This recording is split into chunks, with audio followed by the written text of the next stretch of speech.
Hey everybody, it's Kenjack, and we are going to talk about a brand new superhero animated series that I cannot get enough of. It just wrapped up its finale. It's so good, and I've just been rewatching it, trying to poke holes in it because I just can't find even the slightest flaw with it. But I can't. There's nothing wrong with it. It's basically, to all my effort of trying to find an issue with it, it's basically... Invincible is absolutely sweeping the nation right now. It just finished up its 8-episode first season, and it's incredible. And like I just said before, I cannot get enough of it, and I think you're gonna love it too. In case you're not familiar with it, let me just give you a base synopsis. Mark Grayson is a normal teenager, except for the fact that his father, Nolan, is the most powerful superhero on the planet. Shortly before his 17th birthday, Mark begins to develop powers of his own and enters into his father's tutelage. That's a very shitty synopsis for those of us that have seen the series already. It's very base. There's a lot more going on than just that. It's based on the comic book series by Robert Kirkman, who did The Walking Dead. It's also produced by him and many other names, but notably Seth Rogen. And it has an absolutely stacked cast. Insanely stacked cast. Let's just look at all of them. Steven Yeun, Sandra Oh, J.K. Simmons, Zazie Beetz, Jillian Jacobs, Walton Goggins, Zachary Quinto, Jason Mantzoukas, Mark Hamill, Seth Rogen, Mahershala Ali, Jaimin Hansu, Ezra Miller, Jonathan Groff, and really prolific voice actors like Greg Griffin and Kevin Michael Richardson. Those of you that know me know that I'm not a huge comic book reader, and not because I don't like comic books, but mostly just because of time constraints. So I hadn't really heard of Invincible before starting it, except for the fact that I had. In LCB episode 24, and just for some perspective, we're on LCB episode 356 right now. LCB episode 24 in 2018, we had Mr. Sunday Movies, who is a movie fanatic, comic book fanatic. We had him on to do a superhero draft, and this is what happened. I'm going to pick Invincible. It's Seth Rogen's making the movie. He's basically Superman. He's, again, indestructible. He's got most of Superman's powers. He can fly through space and do all sorts of shit. He's my kind of Superman character, and he's very good at fighting, and he tears people's heads off and stuff. It's a good comic as well. So the Seth Rogen Superman?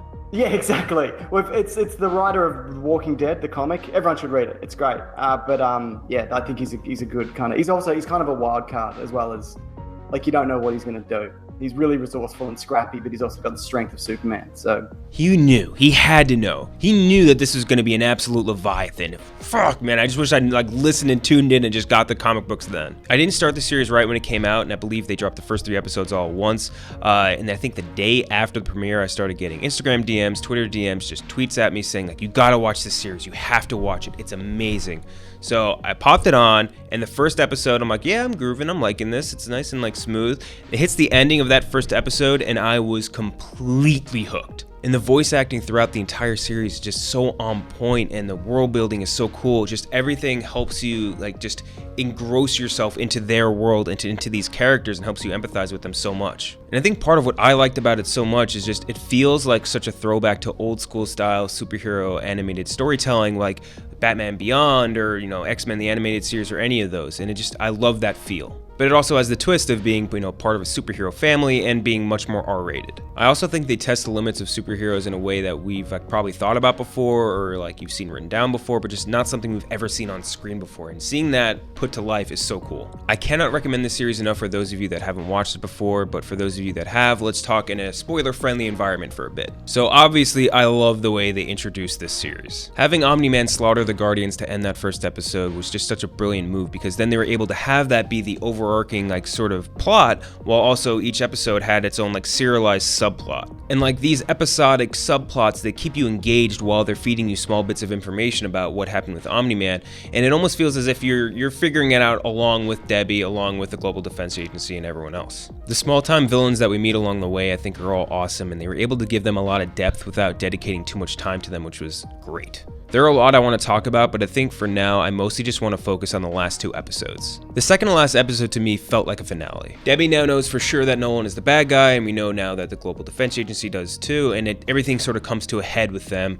They have the big fight, the kaiju comes into play, and I really like how that came together and how they ended that. Especially where they had Mark join the fight, and he thought that he was on Omni-Man's side the entire time, until right near the end of the episode where he says the final line of the episode, which is also the title of the episode, which is Mark, we need to talk. But the last episode of this season was insane. It's one of the best executed finales I think I've ever seen in my life. They get straight into this 20-minute long fight scene between Omni-Man and Mark that's just everything we could have hoped for and more, considering, as of right now anyway, they're the two strongest people on the planet. We really get to see Omni-Man's true colors and just how he views humanity almost as like, I would guess, not even children, more like animals just to be corralled and controlled by the Viltrum Empire. And like we know it's coming, but it still hurts to see that like he not only doesn't care about these humans which he's been protecting for all of these years, but he like actively is disgusted by them and hates them. And the way that he kills all of the humans in that episode in the same way that like we would just step on an ant was just, it was so brutal. Particularly the point where he held Mark in front of the moving subway train and just used him as a tool to kill hundreds of people. Like his just sort of laissez-faire attitude towards just killing hundreds of people, and again, as if stepping on a bug or something, was just, I don't know if I've seen that come across in a villain so well ever before. And the way he just shakes off every single attack thrown at him as if it was like a pebble being thrown at him, you get that sense of just pure dismay.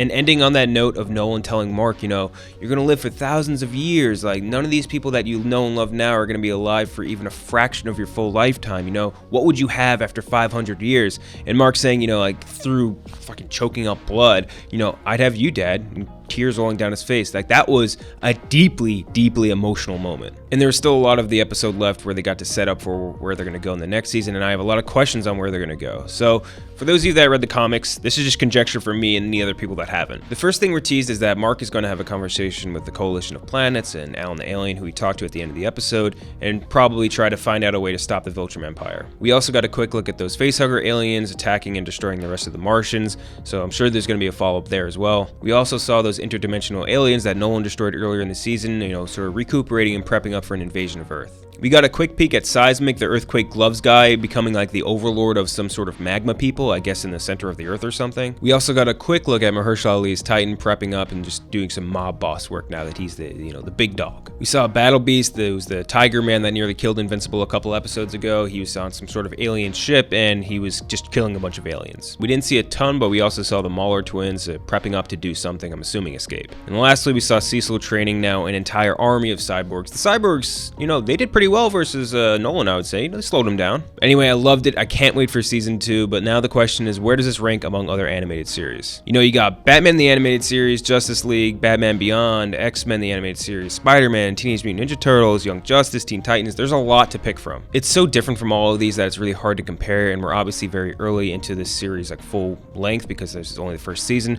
but I honestly do think it's better than any animated superhero show I can possibly think of. It has incredible action, great characters, and the emotional depth that you would only really see in, like, I would say premiere television. All of that without sacrificing that OG comic book feel in any way whatsoever. I absolutely loved Invincible, and I'm trying to find out ways to get more people to watch it just so I can talk with more people about it. But, you know, if you have any thoughts, comment below, tweet at me, do anything. I'd love to have more conversations about Invincible.